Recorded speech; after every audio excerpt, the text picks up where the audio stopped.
कैसे हैं आप लोग। पाठशाला कैरियर इंस्टीट्यूट के यूट्यूब चैनल में आपका स्वागत है। आज हम लोग पढ़ेंगे बेटा जेनेटिक डिसऑर्डर के बारे में। यहाँ से नीट में और बोर्ड में दोनों जगह पे बड़े अच्छे से क्वेश्चन पूछे जाते हैं। इन क्वेश्चन को हम डिस्कस करने की कोशिश करेंगे। बहुत बेहतरीन टॉपिक होता है जेनेटिक डिसऑर्डर। नीट में हर साल एक ना एक क्वेश्चन यहाँ से आ ही जाता है, क्योंकि जेनेटिक डिसऑर्डर अपने अंदर दो टॉपिक को मर्ज करके रखता है। एक है बेटा मेंडेलियन डिसऑर्डर और दूसरा है बेटा क्रोमोसोमल डिसऑर्डर। दोनों की हम लोग स्टेप बाय स्टेप में बात करेंगे। एक है बेटा आपके पास मेंडेलियन डिसऑर्डर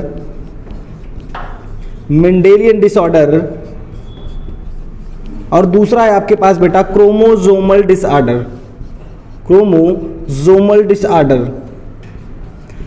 अब सर मेंडेलियन डिसऑर्डर क्या होता है और क्रोमोसोमल डिसऑर्डर क्या होता है, इसके बारे में हमको बताइए।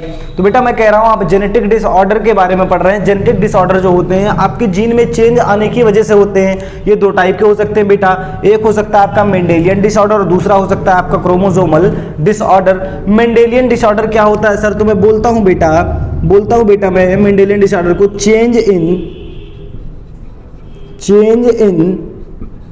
The base of nucleotide. अगर न्यूक्लियोटाइड के बेस पेयर में कोई चेंज है, बेस में कोई चेंज आ रहा है, तो ऐसे डिसऑर्डर को हम लोग बोलते हैं बेटा Mendelian disorder. Change in the base of nucleotide में जो बेसेस लगे हुए हैं बच्चा, अगर उनके सीक्वेंस में कोई चेंज आता है और इसके वजह से जो डिसऑर्डर काज होता है, ऐसे डिसऑर्डर को हम लोग बोलते हैं बेटा मेंडेलियन डिसऑर्डर। क्या बोलेंगे भैया? मेंडेलियन डिसऑर्डर बोलेंगे। लेकिन मैं अगर कहूं क्रोमोसोम का स्ट्रक्चर चेंज हो जा रहा है, या क्रोमोसोम की संख्या अधिक हो जा रही है, क्रोमोसोम की संख्या कम हो जा रही है, तो ऐसे डिसऑर्डर को हम लोग बोलते हैं बेटा क्रोमोसोमल डिसऑर्डर। ठीक है ना। Chromosomal disorder change in number of chromosome. अगर क्रोमोसोम के नंबर में कोई चेंज आपको देखने को मिल रहा है, क्रोमोसोम का नंबर घट जा रहा है, क्रोमोसोम का नंबर बढ़ जा रहा है, तो इस टाइप के डिसऑर्डर को हम लोग बोलते हैं बेटा क्रोमोसोमल डिसऑर्डर। क्या ये दो बातें आपको क्लियर हैं? मैं कह रहा हूं एक मेंडेलियन डिसऑर्डर है, दूसरा क्रोमोसोमल डिसऑर्डर है। मैं कहता हूं बेटा अगर बेस पेयर में कोई चेंज हो रहा है तो ऐसे डिसऑर्डर को हम लोग बोलते हैं मेंडेलियन डिसऑर्डर। लेकिन अगर क्रोमोसोम के नंबर में कोई चेंज आपको देखने को मिल रहा है, तो इस टाइप के डिसऑर्डर को हम लोग क्या बोलते हैं बेटा क्रोमोसोमल डिसऑर्डर बोलते हैं। मैं कह रहा हूं जो मेंडेलियन डिसऑर्डर है ये कई टाइप के हैं। मैं आपको एक एक टाइप को सिखाने की कोशिश करता हूं। मेंडेलियन डिसऑर्डर बेटा कई टाइप का आपको देखने को मिलता है। देखेंगे मेंडेलियन डिसऑर्डर के बारे में आप लोग। मैं कहता हूं बेटा जो इसमें पहला डिसऑर्डर है, जो पहली बीमारी है, वो है कलर ब्लाइंडनेस। अगर मेंडेलियन डिसऑर्डर को आप लोग देखते हैं, मेंडेलियन डिसऑर्डर को आप लोग देखते हैं, तो इसमें जो सबसे पहली बीमारी है बेटा वो है कलर ब्लाइंडनेस। कलर ब्लाइंडनेस में क्या हो जाता है? Person do not differentiate between red and green colour. Person जो व्यक्ति होता है जिसको क्या है बेटा कलर ब्लाइंडनेस है, वो पर्सन रेड और ग्रीन कलर की लाइट के बीच में डिफरेंस नहीं निकाल पाता है। अगर इस टाइप का डिसऑर्डर आपके पास है तो ऐसे डिसऑर्डर को हम लोग बोलते हैं बेटा कलर ब्लाइंडनेस। क्या बोलेंगे भैया? कलर ब्लाइंडनेस बोलेंगे। अगर आपके अंदर कलर ब्लाइंडनेस है तो आप रेड और ग्रीन कलर को डिफरेंशिएट नहीं कर पाएंगे, अलग अलग नहीं कर पाएंगे। आप रोड पे निकलते हैं, जो सिग्नल्स होते हैं उनमें आप डिफरेंशिएशन नहीं निकाल पाएंगे, कब रेड लाइट हो गई, कब ग्रीन लाइट हो गई, अगर आपको क्या है बेटा कलर ब्लाइंडनेस है। फिर दूसरा पॉइंट होता है बेटा कलर ब्लाइंडनेस में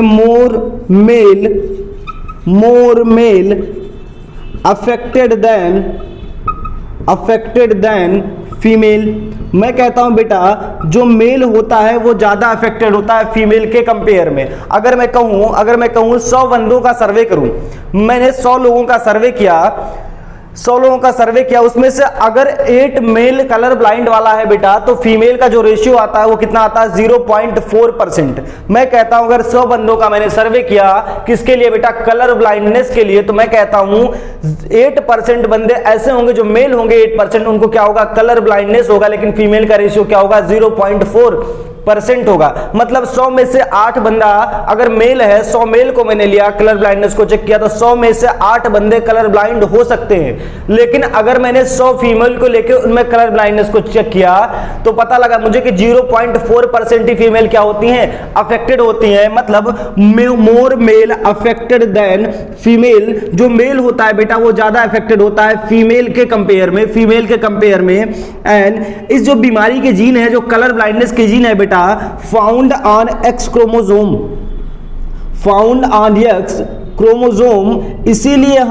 इसीलिए हम कलर ब्लाइंडनेस को बेटा बोलते हैं यक्स लिंक्ड डिसऑर्डर। क्या बोलते हैं बच्चा?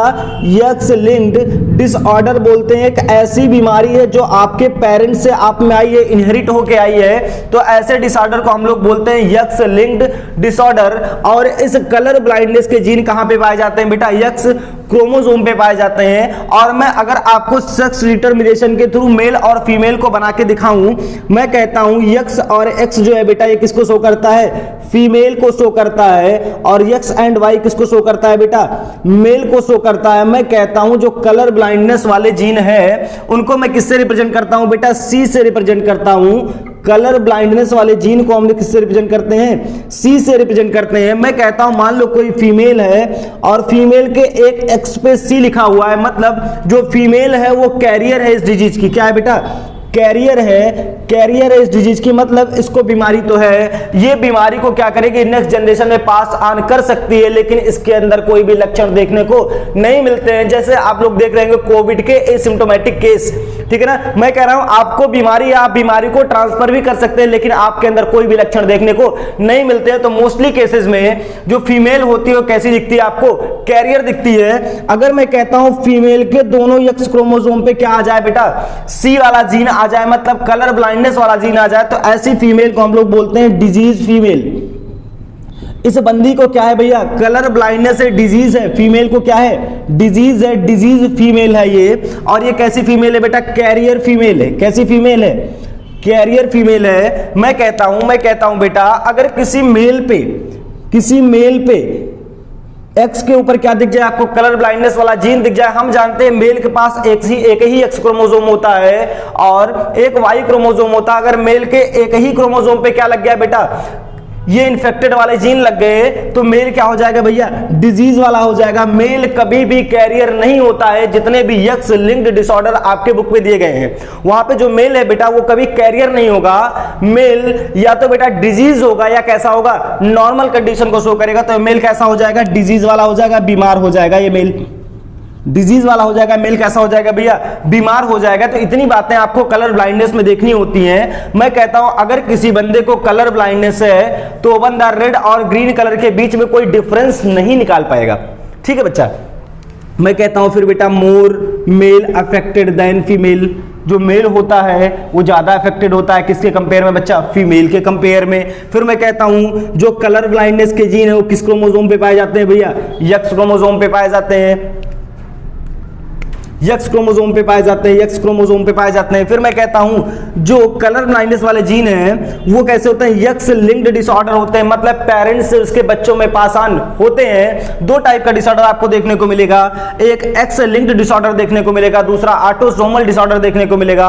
ऑटोसोमल डिसऑर्डर वो होता है बेटा जो किसी भी म्यूटेशन के द्वारा काज किया जाता है और नेक्स्ट जनरेशन में पास ऑन नहीं होता है। ऐसे डिसऑर्डर को हम लोग क्या बोलते हैं बेटा? ऑटोसोमल डिसऑर्डर बोलते हैं। लेकिन ऐसा डिसऑर्डर जो आपकी नेक्स्ट जनरेशन में पास आउट हो जाए, पास ऑन हो जाए, ऐसा डिसऑर्डर क्या कहलाता है भैया? यक्स लिंक्ड डिसऑर्डर कहलाता है। तो मेंडेलियन का पहला टाइप है बेटा कलर ब्लाइंडनेस। कलर ब्लाइंडनेस, क्या ये बातें आपको क्लियर है? अगर ये बातें क्लियर है तो इस पे क्वेश्चन करते हैं, इस पे क्वेश्चन करने की कोशिश करते हैं। ठीक है बेटा, चलिए देखते हैं। मैं आपको एक क्वेश्चन बोलता हूं, आप लोग सॉल्व करने की कोशिश करिएगा, उसके बाद मैं आपको करवाऊंगा क्वेश्चन सॉल्व।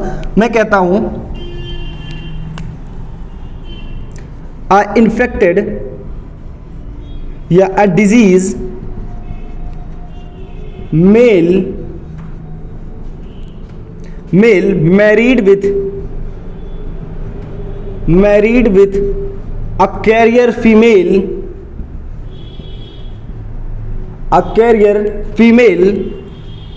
then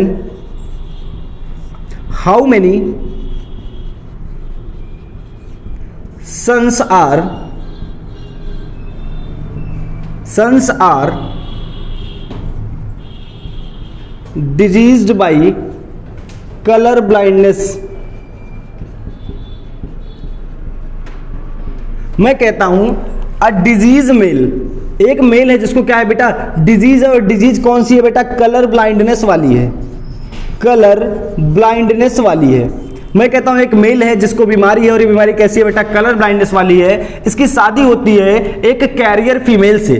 मैं कहता हूं अगर मेल डिजीज है तो क्या हो जाएगा बेटा XCY, इसकी शादी करा देंगे आप किससे कैरियर फीमेल से। हम जानते हैं फीमेल जब कैरियर होगी तो XCX होगा। फिर आपसे क्वेश्चन पूछ रहा है how many sons are disease by colour blindness, इसके इनमें से इसके कितने बच्चे होंगे जिनको क्या होगी कलर ब्लाइंडनेस वाली डिजीज होगी बेटा। तो हम इसको पूर्णेट स्क्वायर में ले जाएंगे। XCY हो गया, ये हो गया बेटा XCX हो गया। चलिए सॉल्व करके इसको देखते हैं कितने इसके सन मिलते हैं जो कैसे होते हैं बेटा डिजीज वाले होते हैं। आपसे क्वेश्चन कुछ भी पूछ सकता है। मैं कह रहा हूं देखेंगे यहाँ पे XC और XC हो जाएगा, यहाँ पे बेटा हो जाएगा XC एंड Y।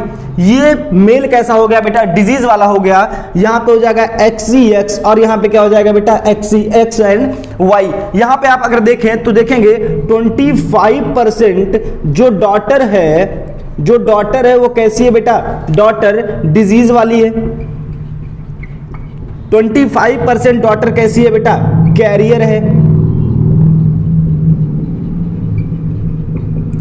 25% जो सन है वो कैसा है बेटा डिजीज वाला है, डिजीज वाला है। और 25% सन कैसा है बेटा नॉर्मल है। मैंने कहा था मेल कभी भी किसी भी बीमारी का कैरियर नहीं होता जो एक्स लिंक डिजीज होती हैं। तो आपसे पूछा क्या गया है how many sons are disease by colour blindness, इनमें से कितने ऐसे इनके बच्चे होंगे जो कलर ब्लाइंडनेस वाले डिजीज, जिनको कलर ब्लाइंडनेस नाम की डिजीज होगी। तो यहाँ पे आपको 4 ऑप्शन मिलेंगे नीट के एग्जाम में। तो क्या हो जाएगा बेटा 25% सन जो होंगे वो कैसे होंगे जिनको कलर ब्लाइंडनेस होगी, जिनको क्या होगी बेटा डिजीज होगी। क्या ये बातें आपको क्लियर है? ये बातें क्लियर है, इसको भी नोट करेंगे, हम आगे बढ़ेंगे थोड़ा सा।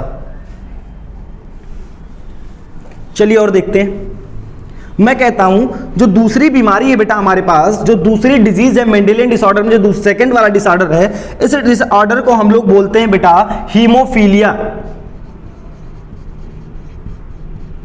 इसे क्या बोलेंगे बेटा हम लोग हीमोफीलिया, या इसी को हम लोग बोलते हैं रॉयल डिजीज। क्या बोलेंगे बेटा रॉयल डिजीज बोलेंगे। रॉयल डिजीज इसको हम लोग क्यों बोलते हैं? क्योंकि ये क्वीन विक्टोरिया की फैमिली में देखने को मिली थी हीमोफीलिया, इसे हम लोग बोलते हैं बेटा रॉयल डिजीज। हीमोफीलिया में क्या होता है बेटा blood do not clot, blood do not clot. यहां पे क्या होता है बेटा ब्लड क्लॉटिंग वाले फैक्टर को जो जीन होते हैं वो क्या हो जाते हैं गायब हो जाते हैं, और ब्लड का क्लॉट होना क्या हो जाता है बेटा बंद हो जाता है। अगर छोटा सा भी माइनर भी कट लग जाए तो क्या होता है एक्सेसिव ब्लड लॉस आपको देखने को मिलता है। छोटे से कट में भी क्या देखने को मिलता है बेटा एक्सेसिव ब्लड लॉस देखने को मिलता है। किसमें हीमोफीलिया नाम की अगर आपको बीमारी है। और हीमोफीलिया भी जो है बेटा एक ऐसा डिसऑर्डर है एक्स लिंक्ड डिसऑर्डर है। कैसा डिसऑर्डर है? एक्स लिंक्ड डिसऑर्डर है। एक्स लिंक्ड डिसऑर्डर है मतलब पेरेंट्स से उसके बच्चों में पास ऑन होगा ये हीमोफीलिया। ये हीमोफीलिया पेरेंट्स से उसके बच्चों में पास ऑन होगा। Blood do not clot, blood का क्लॉटिंग क्या हो जाता है रुक जाता है भैया, क्योंकि ब्लड क्लॉटिंग फैक्टर क्या हो जाते हैं बेकार हो जाते हैं म्यूटेशन की वजह से। म्यूटेशन की वजह से मैं कह रहा हूं हीमोफीलिया को हम लोग रॉयल डिजीज बोलते हैं, क्योंकि ये क्वीन विक्टोरिया की फैमिली में देखी गई थी। क्वीन विक्टोरिया की फैमिली में देखी गई थी हीमोफीलिया। और देखेंगे फिर मैं कहता हूं बेटा मोर मेल अफेक्टेड देन फीमेल। मैं कहता हूं बेटा जो मेल होता है वो ज्यादा अफेक्टेड होता है फीमेल के कंपेयर में हीमोफीलिया में भी, ठीक है ना। हीमोफीलिया में भी जैसे कलर ब्लाइंडनेस डिजीज है एज इट इज हीमोफीलिया भी उसी तरीके का है। मैं कहता हूं ये भी एक्स लिंक्ड डिसऑर्डर है, कलर ब्लाइंडनेस भी एक्स लिंक्ड डिसऑर्डर था। मैं कहता हूं कलर ब्लाइंडनेस में आप बेटा रेड और ग्रीन के बीच में डिफरेंस नहीं निकाल पा रहे थे, और हीमोफीलिया में ब्लड क्लॉटिंग फैक्टर क्या हो जाएंगे म्यूटेशन की वजह से गायब हो जाएंगे, और ब्लड का क्लॉट होना क्या हो जाएगा भैया रुक जाएगा। ब्लड का क्लॉट होना रुक जाएगा तो एक माइनर कट पे भी एक्सेसिव ब्लड लॉस होगा आपकी बॉडी से, और आपको एनीमिया हो जाएगी, आपकी क्या हो जाएगी डेथ हो जाएगी। मैं कहता हूं more male affected than female, male ज्यादा अफेक्टेड होता है फीमेल के कंपेयर में यहां पे भी। और अगर हम नेक्स्ट पॉइंट बात करें हीमोफीलिया के बारे में, तो हीमोफीलिया के जीन को हम किससे रिप्रेजेंट करते हैं? एच से रिप्रेजेंट करते हैं। मैं कहता हूं आपने यहां पे कोई फीमेल ले ली, फीमेल के दोनों एक्स पे एच और एच है, फीमेल के दोनों एक्स पे एच और एच है, तो ऐसी फीमेल क्या कही जाएगी भैया, डिजीज वाली फीमेल कही जाएगी। फीमेल कैसी है, डिजीज वाली है, डिजीज वाली है। जैसे कलर ब्लाइंडनेस के जीन एक्स क्रोमोसोम पे पाए जाते हैं, वैसे हीमोफीलिया के जीन भी कहां पे पाए जाते हैं, gene found on x chromosome. Haemophilia का जीन कहां पाया जाता है बेटा, यक्स क्रोमोसोम पे पाया जाता है। मैं कहता हूं कोई फीमेल है, इसके पास यक्स और यक्स क्रोमोसोम होता है, अगर दोनों के ऊपर यच और यच लगा दिया मैंने, मतलब हीमोफीलिया वाला जीन लगा दिया, तो फीमेल कैसी हो गई, डिजीज हो गई। अगर मैंने यक्स यच और यक्स लिख दिया तो ऐसी फीमेल को हम लोग बोलते हैं बेटा कैरियर फीमेल बोलते हैं। मेल कभी भी कैरियर देखने को नहीं मिलेगा, या तो मेल नॉर्मल होगा या मेल कैसा होगा बेटा, डिजीज वाला होगा। जैसे मैं कहता हूं XHY, ये मेल कैसा है, डिजीज वाला मेल है। कैसा मेल है बेटा, डिजीज मेल है। इस मेल को क्या है भैया, डिजीज है। फिर मैं कहता हूं अगर मैंने X और Y लिख दिया तो ये मेल कैसा है, नॉर्मल मेल है। कैसा मेल है भैया, नॉर्मल मेल है। मैं कहता हूं बेटा जो हीमोफीलिया है वो दो टाइप की देखने को मिलती है आपको। जो हीमोफीलिया है बेटा वो कितने टाइप की है, दो टाइप की है। हीमोफीलिया मेनली टू टाइप की देखने को मिलती है, haemophilia A and haemophilia B. Haemophilia B, मैं कहता हूं आपके ब्लड के अंदर 13 ब्लड क्लॉटिंग फैक्टर्स पाए जाते हैं। मैं कहता हूं अगर 8th वाला ब्लड क्लॉटिंग फैक्टर क्या होगा, म्यूटेशन की वजह से गायब हो गया, तो आपको जो हीमोफीलिया होगा, ऐसी हीमोफीलिया को बोलते हैं बेटा हीमोफीलिया ए। लेकिन अगर इफ बाय चांस 9th वाला ब्लड क्लॉटिंग फैक्टर क्या हो गया भैया, गायब हो गया, तो आपको जो हीमोफीलिया होगा वो कौन सा हीमोफीलिया होगा बेटा, हीमोफीलिया बी होगा, या इसी को बोलते हैं क्रिस्टमैन डिजीज। क्रिस्टमैन डिजीज बोलते हैं। ये भी नीट में एक नहीं 2 से 3 बार पूछे गए हैं ऐसे क्वेश्चंस। हीमोफीलिया से बहुत सारे क्वेश्चंस नीट में आते हैं, कभी कभी न्यूमेरिकल बेस्ड क्वेश्चन आते हैं, कभी कभी इन सारी बातों को पूछ लेता है। जितनी बातें लिखी गई हैं बोर्ड पे, वो सारी बातें आपके नीट के एग्जाम के लिए बेटा बहुत ज्यादा इंपॉर्टेंट है। इन बातों को क्लियर करेंगे आप लोग, स्क्रीनशॉट लेंगे और हम क्या करेंगे, नेक्स्ट टॉपिक में क्या करेंगे बेटा, हम लोग प्रोसीड करेंगे। ठीक है ना, क्लियर हो गया बेटा। चलिए देखते हैं और आगे बढ़ते हैं हम लोग। मैं कहता हूं हीमोफीलिया को रॉयल डिजीज क्यों बोलते हैं, क्योंकि ये क्वीन विक्टोरिया की फैमिली में देखने को मिला था। क्वीन विक्टोरिया की फैमिली में देखने को मिला था बेटा हीमोफीलिया। अगर मेंडेलियन डिसऑर्डर में और आगे बढ़ते हैं तो हमको एक बीमारी और मिलती है। इस बीमारी का नाम होता है बेटा sickle cell anaemia. Sickle cell anaemia, sickle cell anaemia. Sickle cell anaemia क्या होता है, तो सबसे पहली बात करूं मैं तो ये एक्स लिंक्ड डिसऑर्डर नहीं है। जो सिकल सेल एनीमिया है भैया, ये कैसा डिसऑर्डर है, ऑटोसोमल डिसऑर्डर है। कैसा डिसऑर्डर है भैया, ऑटोसोमल डिसऑर्डर है। इसे हम लोग बोलते हैं बेटा ऑटोसोमल डिसऑर्डर। इसमें क्या होता है, मैं कहता हूं अगर आप अपनी आरबीसी को देखते हैं तो जानते हैं 2 अल्फा चेन पाई जाती है आरबीसी में और 2 बीटा चेन पाई जाती है। जो आरबीसी है ये एक क्वाटरनरी प्रोटीन है। कैसी प्रोटीन है बेटा, क्वाटरनरी प्रोटीन है। क्वाटरनरी प्रोटीन है, क्वाटरनरी प्रोटीन है। यहाँ पे 2 अल्फा चेन पाई जाती हैं और 2 बीटा चेन पाई जाती हैं। इनमें अमीनो एसिड्स लगे होते हैं। आप जानते हैं कोई भी प्रोटीन जब बनती है तो अमीनो एसिड के सीक्वेंस से मिलकर बनती है, और एक अमीनो एसिड और दूसरे अमीनो एसिड के बीच में जो बॉन्ड पाया जाता है, ऐसे बॉन्ड को हम लोग पेप्टाइड बॉन्ड बोलते हैं। मैं कह रहा हूं जो बीटा चेन है, जो बीटा चेन है, इसमें नंबर्स ऑफ अमीनो एसिड लगे हुए हैं। नंबर्स ऑफ अमीनो एसिड लगे हुए, और आप जेनेटिक्स में पढ़ चुके हैं कि जो अमीनो एसिड है इनको बनाता कौन है बेटा, तो इनको ट्रिपलेट कोडॉन बनाते हैं। कौन बनाता है बेटा, ट्रिपलेट कोडॉन मिलकर एक अमीनो एसिड्स को बनाते हैं। ट्रिपलेट के फॉर्म में पाए जाते हैं कोडॉन। मैं कहता हूं यहाँ पे एक अमीनो एसिड बना, पहला बना, यहाँ पे बेटा दूसरा अमीनो एसिड बना, यहाँ पे तीसरा अमीनो एसिड बना, यहाँ पे चौथा अमीनो एसिड बना, यहाँ पे 5वां अमीनो एसिड बना, और ये कौन सा अमीनो एसिड बन गया बेटा, 6ठा अमीनो एसिड बन गया। छठे अमीनो एसिड को जो कोड करता है उसका नाम होता है बेटा GAG। क्या नाम होता है उस कोडॉन का, GAG उस कोडॉन का नाम होता है। और GAG जिस अमीनो एसिड को कोड करता है उसका नाम होता है बेटा ग्लूटामिक एसिड। क्या होता है, glutamic acid. Glutamic acid GAG codon code करता है, और किस पोजीशन पे पाया जाता है बेटा, 6 पोजीशन पे पाया जाता है। और मैं जानता हूं जो आरबीसी का नॉर्मल शेप होता है वो कैसा होता है बेटा, बाई कॉनकेव शेप की होती है। कैसी होती है, बाई कॉनकेव शेप की होती है। मैं कहता हूं ग्लूटामिक एसिड का जो कोडॉन है वो GAG है। इफ बाई चांस यहाँ पे कोई म्यूटाजेन आ गया बेटा, अल्ट्रावायलेट रेडिएशन आई और उसने जी को रिप्लेस करके यहाँ पे इसको GAG को GUG में कन्वर्ट करा दिया, गग को गुग में कन्वर्ट करा दिया। आप सिंपल तरीके से याद रखेंगे, गग को गुग में कन्वर्ट करा दिया। किसने बेटा? किसी स्ट्रॉन्ग म्यूटाजेन ने, किसी स्ट्रॉन्ग म्यूटाजेन ने, यहाँ पे कोई स्ट्रॉन्ग म्यूटाजेन आया, स्ट्रॉन्ग म्यूटाजेन आया और स्ट्रॉन्ग म्यूटाजेन ने क्या किया बेटा? गग को गुग में कन्वर्ट कराने का काम कर दिया। अब ये GAG जो गग था वो ग्लूटामिक एसिड बना रहा था और गुग क्या बनाने लगेगा बेटा? वैलिन बनाने लगेगा। और जैसे ही वैलिन बनना स्टार्ट होगा, आरबीसी का शेप बदल जाएगा। आरबीसी का शेप बदल जाएगा तो कैपिलरी के थ्रू पास आउट नहीं हो पाएंगी। और आरबीसी का जो शेप यहाँ पे बनता है वैलिन के आने के बाद तो आरबीसी का शेप क्या हो जाता है बेटा? आरबीसी शेप क्या हो जाएगा? चेंज हो जाएगा ड्यू टू पॉइंट म्यूटेशन। मैं कह रहा हूं एक सिंगल पॉइंट पे कोई चेंज आता है, बेस पेयर का चेंज आता है, तो इस टाइप के म्यूटेशन को हम लोग बोलते हैं बेटा पॉइंट म्यूटेशन। मैं कह रहा हूं ए हटके यहां पे क्या लग गया बेटा? यू लग गया, गग गुग में कन्वर्ट हो गया। पहले ग्लूटामिक एसिड बनाता था, वैलिन बनाने लगा। ये किस कारण हुआ? RBC shape change due two point mutation. और जो आरबीसी का शेप मिलेगा आपको यहाँ पे वो कैसा मिलेगा बेटा? सिकल शेप का मिलेगा, हंसिया जैसा शेप आपको मिलेगा, यहाँ पे सिकल शेप मिलेगा। और आरबीसी का शेप जब चेंज हो जाएगा तो ब्लड कैपिलरीज के थ्रू फ्लो नहीं कर पाएंगे और उसमें ऑक्सीजन की स्टोरेज कैपेसिटी भी क्या हो जाएगी?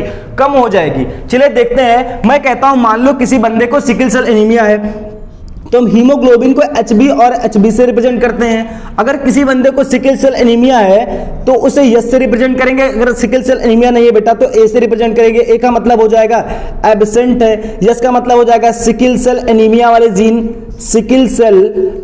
वाले जीन। मैं कहता हूं हीमोग्लोबिन को हम HB और HB से रिप्रेजेंट करते हैं। मैं कहता हूं कोई बंदा है उसके ऊपर लिखा है HBS और HBS, तो ये कैसा है बेटा? डिजीज वाला है बंदा। ये कैसा है? डिजीज वाला बंदा है। लेकिन अगर मैं कहता हूं कहीं पे लिखा हुआ है बेटा HBS एंड HBA, तो ये बंदा कैसा है बेटा? कैरियर है, मेल हो या फीमेल हो, कोई भी हो, क्योंकि ये कैसा डिसऑर्डर है बेटा? ऑटोसोमल डिसऑर्डर है। यहाँ पे जरूरी नहीं है कि क्या कहते हैं फीमेल ही कैरियर होगी, यहाँ पे मेल भी कैरियर हो सकता है। किसका? सिकल सेल एनीमिया का, क्योंकि ये कैसा डिसऑर्डर है? ऑटोसोमल डिसऑर्डर है। फिर मैं बेटा और आगे बढ़ता हूं। मैं कहता हूं अगर आपको HBA दिया है तो कैसा है बेटा? इसको डिजीज नहीं है, ये कैसा है? नॉर्मल मेल या नॉर्मल फीमेल के बारे में जिक्र किया गया है। यही पूरा होता है बेटा सिकल सेल एनीमिया। और सिकल सेल एनीमिया से एक बेहतरीन क्वेश्चन आपके नीट के एग्जाम में हर साल पूछे जाते हैं। हम नेक्स्ट डिजीज के बारे में बात करेंगे। इससे पहले आप लोग स्क्रीनशॉट लेंगे, इसका स्क्रीनशॉट लेंगे। हम नेक्स्ट डिजीज के बारे में बात करें। जो नई डिजीज है बेटा वो है फेनाइल कीटोन्यूरिया। कौन सी बीमारी है बेटा? Phenyl ketonuria. और इसी को हम लोग बोलते हैं बेटा इनबॉर्न डिसऑर्डर। क्या बोलते हैं? Inborn disorder. फेनाइल कीटोन्यूरिया को हम लोग बोलते हैं inborn disorder. Phenyl ketonuria PKU के बारे में आपको पढ़ना है। इसे बोलते हैं बेटा फेनाइल कीटोन्यूरिया।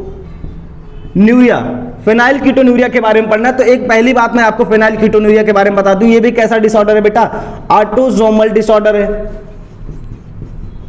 या इसी को हम लोग बोलते हैं कौन सी डिजीज है बेटा? इनबॉर्न डिसऑर्डर है। ये कैसा डिसऑर्डर है? इनबॉर्न डिसऑर्डर है। कई बार ये चीजें बातें आपसे पूछी गई कि फेनाइल कीटोन्यूरिया और कैसा डिसऑर्डर है, तो इनबॉर्न डिसऑर्डर है ये। ऑटोसोमल डिसऑर्डर इसे हम लोग बोलेंगे, ऑटोसोमल डिसऑर्डर बोलेंगे। फेनाइल कीटोन्यूरिया में होता क्या है बेटा? जो फेनाइल कीटोन्यूरिया ये बेस्ट एग्जांपल है पीलियोट्रॉपी का। आप लोग अभी समझेंगे जो फेनाइल कीटोन्यूरिया है ये बेस्ट एग्जांपल है किसका? पीलियोट्रॉपी का। हम कहते हैं पीलियोट्रॉपी को अगर एक जीन मल्टीपल कैरेक्टर को कंट्रोल कर रहा है, अगर एक जीन मल्टीपल फिनोटिपिक कैरेक्टर को कंट्रोल कर रहा है बेटा, तो इस टाइप के जीन को बोलते हैं हम लोग पीलियोट्रॉपिक जीन। और इस टाइप के इनहेरिटेंस को बोलते हैं पीलियोट्रॉपिक इनहेरिटेंस।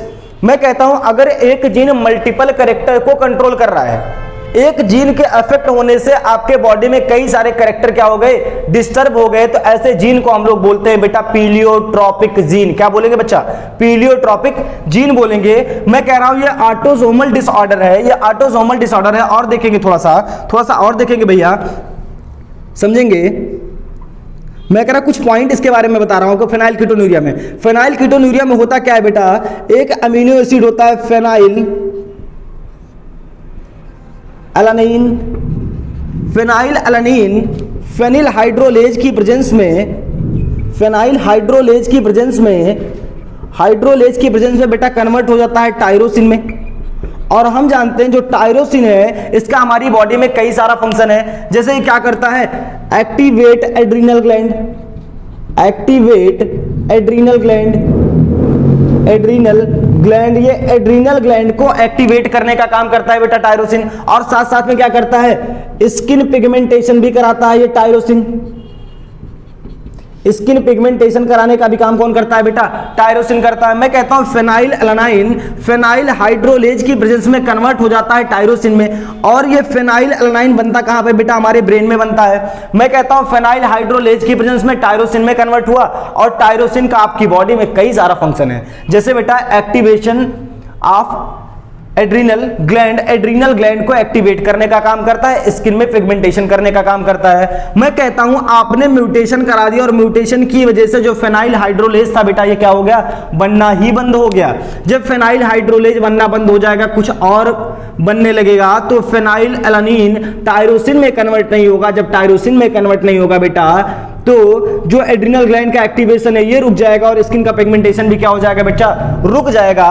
तो मैं कहता हूं फेनाइल एलानाइन आपके ब्रेन में फेनाइल पायरुवेट में कन्वर्ट होने लगेगा, फेनाइल पायरुवेट में कन्वर्ट होने लगेगा, पायरुवेट में कन्वर्ट होने लगेगा। और फेनाइल पायरुवेट आपके ब्रेन में क्या होगा बेटा, अक्यूमुलेट होगा, ब्रेन में क्या होगा बेटा, एक्यूमुलेट होगा, एक्यूमुलेट होगा, इकट्ठा होगा, जिसके कारण आपको मेंटल रिटायर्डनेस देखने को मिलेगी।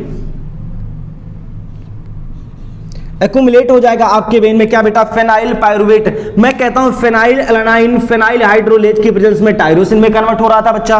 टायरोसिन का हमारी बॉडी में कई सारा फंक्शन था, लेकिन फेनाइल हाइड्रोलेज को आपने म्यूटेशन करा दिया। आपने क्या करा दिया, म्यूटेशन करा दिया। म्यूटेशन के कारण फेनाइल हाइड्रोलेज बनना क्या हो गया बेटा, बंद हो गया। तो फेनाइल एलानाइन आपके ब्रेन में फेनाइल पायरुवेट में कन्वर्ट हो जाएगा, और ब्रेन में जब एक्यूमुलेट होगा तो आपको क्या हो जाएगी बेटा, मेंटल रिटायर्डनेस हो जाएगी। क्या हो जाएगी बेटा, मेंटल रिटायर्डनेस हो जाएगी। मेंटल रिटार्डनेस आपको देखने को मिलेगी। इसी डिजीज को हम लोग बोलते हैं बेटा फेनाइल कीटोन्यूरिया। ये इनबॉर्न डिसऑर्डर है, साथ साथ में कैसा डिसऑर्डर है, ऑटोसोमल डिसऑर्डर है। चलिए हम लोग और आगे बढ़ते हैं, थोड़ा सा और देखते हैं। एक बीमारी है बेटा जिसका नाम है सिस्टिक फाइब्रोसिस। सिस्टिक फाइब्रोसिस के बारे में पढ़ते हैं। ये क्लियर हो गया, इसका आप लोग स्क्रीनशॉट लेंगे, हम और आगे बढ़ेंगे। सिस्टिक फाइब्रोसिस के बारे में पढ़ेंगे। सिस्टिक फाइब्रोसिस क्या होती है, छोटा सा टॉपिक है सिस्टिक फाइब्रोसिस, देखेंगे। एनसीईआरटी ने सिस्टिक फाइब्रोसिस का जिक्र किया, लेकिन सिस्टिक फाइब्रोसिस के बारे में कुछ बताया नहीं है। सिस्टिक फाइब्रोसिस में क्या होता है बेटा, mucus gland activate and secrete excessive mucus. Mucus gland क्या कर जाएंगी बेटा, सिस्टिक फाइब्रोसिस में एक्टिवेट कर जाएंगी, और ये क्या करने लगेंगी, बहुत ज्यादा म्यूकस को रिलीज करने लगेंगी इन इंटेस्टाइन एंड एल्वियोलाई। हम जानते हैं एल्वियोलाई के थ्रू गैसेस का क्या होता है बेटा, डिफ्यूजन होता है, और इंटेस्टाइन के थ्रू फूड का क्या होता है बेटा, एब्जॉर्प्शन देखने को मिलता है। मैं कह रहा हूं म्यूकस ग्लैंड एक्टिवेट हो जाती हैं, म्यूकस ग्लैंड एक्टिवेट हो जाती है, जिससे इंटेस्टाइन और एल्वियोलाई में क्या फिल हो जाएगा बेटा, म्यूकस फिल हो जाएगा। जब म्यूकस फिल हो जाएगा तो डाइजेशन ऑफ फूड क्या हो जाएगा, लेस हो जाएगा, कम हो जाएगा बेटा, और डिफ्यूजन ऑफ गैस भी क्या हो जाएगी, डिफ्यूजन ऑफ गैस भी क्या हो जाएगा बेटा, लेस हो जाएगा, कम आपको देखने को मिलेगा। इसी बीमारी को हम लोग बोलते हैं सिस्टिक फाइब्रोसिस। और ये भी कैसा डिसऑर्डर है बेटा, ऑटोसोमल डिसऑर्डर है। कैसा डिसऑर्डर है, ऑटोसोमल डिसऑर्डर है। क्या ये बातें क्लियर हैं आपको? इन बातों को नोट कर लेंगे बेटा आप। हम थोड़ा सा और आगे बढ़ेंगे, एक नई डिजीज के बारे में पढ़ेंगे जिसका नाम है थैलेसीमिया, जिसका नाम है बेटा थैलेसीमिया। मैं कहता हूं सिस्टिक फाइब्रोसिस ऑटोसोमल डिसऑर्डर है, म्यूकस ग्लैंड एक्टिवेट हो जाएंगी, एक्सेसिव म्यूकस सेक्रेट करने लगेंगी। कहां पे बेटा? इंटेस्टाइन और अल्वियोलाई में। और हम जानते हैं अगर हमारे इंटेस्टाइन में म्यूकस अधिक हो गया तो फूड का डाइजेशन क्या हो जाएगा बेटा? लेस हो जाएगा, कम हो जाएगा। और हमारे अल्वियोलाई में अगर म्यूकस भर गया तो डिफ्यूजन ऑफ गैसेस भी क्या कर जाएगा बेटा? कम हो जाएगा, लेस आपको देखने को मिलेगा। क्या ये बातें क्लियर हैं आपको? चलिए बेटा और एक बीमारी देखते हैं, थैलेसीमिया। लास्ट मेंडेलियन डिसऑर्डर है थैलेसीमिया।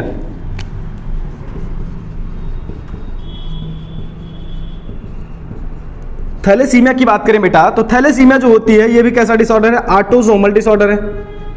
ऑटोसोमल डिसऑर्डर है। आपसे बार बार पूछेगा नीट आपका कि कौन सा ऑटोसोमल डिसऑर्डर है और कौन सा मेंडेलियन डिसऑर्डर है। अभी मैं आपको कंफर्म कर दूंगा सारी बातों को। मैंने वैसे टॉपिक में बता दिया आपको कौन सा ऑटोसोमल है और कौन सा मेंडेलियन है। बाद में आपको मैं चार्ट बना के दे दूंगा कौन सा ऑटोसोमल है और कौन सा मेंडेलियन है। थैलेसीमिया ऑटोसोमल डिसऑर्डर है, दो टाइप का होता है बेटा थैलेसीमिया। एक होता है बेटा अल्फा थैलेसीमिया, अल्फा थैलेसीमिया, और दूसरा जो होता है वो होता है बीटा थैलेसीमिया। मैं कहता हूं आरबीसी के अंदर अल्फा चेन का बढ़ जाना क्या कहलाता है बेटा? अल्फा थैलेसीमिया कहलाता है। और आरबीसी के अंदर बीटा चेन का बढ़ जाना, क्वांटिटी बढ़ रही है। जो थैलेसीमिया है ये क्वांटिटेटिव एनालिसिस कराता है और जो सिकल सेल एनीमिया है ये क्वालिटेटिव एनालिसिस कराता है। मैं कहता हूं देखो अल्फा थैलेसीमिया, अल्फा थैलेसीमिया जो होता है अल्फा का अमाउंट बढ़ जाता है, दो चेन पाई जाती है, alpha chain and beta chain पाई जाती है आरबीसी के अंदर। मैं कहता हूं अल्फा थैलेसीमिया कब काज होगी? जब अल्फा का नंबर आपकी आरबीसी के अंदर बढ़ जाएगा, मतलब क्वांटिटी बढ़ रही है। तो थैलेसीमिया क्वांटिटेटिव डिसऑर्डर है और सिकल सेल एनीमिया कैसा बेटा? क्वालिटेटिव डिसऑर्डर है। ये बहुत बड़ा डिफरेंस होता है दोनों के बीच में। जो सिकल सेल एनीमिया है वो क्वालिटी वाला डिसऑर्डर है और जो थैलेसीमिया है कैसा डिसऑर्डर है बच्चा? क्वांटिटेटिव डिसऑर्डर है। क्वांटिटी में क्वांटिटी कम ज्यादा होती है। मैं कह रहा हूं जो अल्फा थैलेसीमिया है ये 11th नंबर आप क्रोमोसोम पे देखने को मिलेगा, नंबर आप क्रोमोसोम पे देखने को मिलेगा। और जो बीटा थैलेसीमिया है बेटा, जो बीटा थैलेसीमिया है ये किस पे देखने को मिलेगा? 16th नंबर आप क्रोमोसोम पे देखने को मिलेगा, नंबर आप क्रोमोसोम पे देखने को मिलेगा। ये क्लियर हो गया बेटा कि थैलेसीमिया क्या है? ऑटोसोमल डिसऑर्डर है। अल्फा चेन की मात्रा बढ़ रही है तो अल्फा थैलेसीमिया है, बीटा की मात्रा बढ़ रही है तो बीटा थैलेसीमिया है। 11th नंबर आप क्रोमोसोम पे देखने को मिल रहा है, क्रोमोसोम पे देखने को मिल रहा है बेटा। तो क्या है बेटा? ये अल्फा थैलेसीमिया। अगर 16 नंबर आप क्रोमोसोम पे देखने को मिल रहा है तो बीटा थैलेसीमिया है। डायरेक्टली आपके एग्जाम में पूछा जाता है कि अल्फा थैलेसीमिया किस क्रोमोसोम नंबर पे देखने को मिलता है और बीटा थैलेसीमिया किस क्रोमोसोम नंबर पे देखने को मिलता है। चलिए मैं आपको टेबल बनाने के लिए बताया था, मैं एक टेबल बना के बता देता हूं आपको कौन कौन से एक्स लिंक्ड डिसऑर्डर है और कौन कौन से ऑटोसोमल डिसऑर्डर है। एक साथ आप लोग नोट कर लेंगे इसको। मेंडेलियन डिसऑर्डर में कौन कौन सा बेटा एक्स लिंक्ड डिसऑर्डर है और कौन कौन सा बेटा ऑटोसोमल डिसऑर्डर है। मैं कहता हूं मैंने एक साइड में लिख दिया एक्स लिंक्ड डिसऑर्डर और दूसरे साइड में लिख दिया बेटा मैंने ऑटोसोमल डिसऑर्डर। मैं कहता हूं बेटा जो एक्स लिंक्ड डिसऑर्डर है इसमें दो डिसऑर्डर हैं, कलर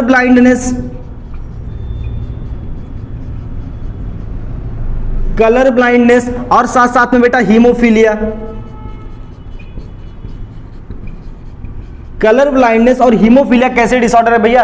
एक्स लिंक्ड डिसऑर्डर है। मैं कहता हूं ऑटोसोमल में कौन आएगा भैया? Sickle cell anaemia, phenylketonuria, PKU इसे हम लोग बोलते हैं, फेनाइल कीटोन्यूरिया बोलते हैं बेटा। ये पीलियोट्रॉपी का एग्जांपल होता है। फिर आ जाएगा बेटा सिस्टिक फाइब्रोसिस,